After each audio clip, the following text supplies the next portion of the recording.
Now that we have the final version of the document saved in Google Drive automatically by Google, and the way we identify our document is by the name, which we named it before we started typing.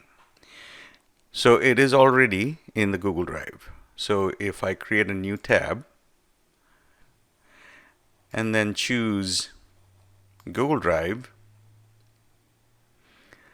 you will see the current document at the very top. And if I scroll down, you will see there is only one document I have created so far. There's nothing else. So if we go to the top left corner of the Google Drive, you will see there's a plus sign. So if we click on it, we can choose to create a folder or documents, Excel sheets, slides, etc. So I want to create a folder so we can organize all our consecutive documents under the same folder. And then we name it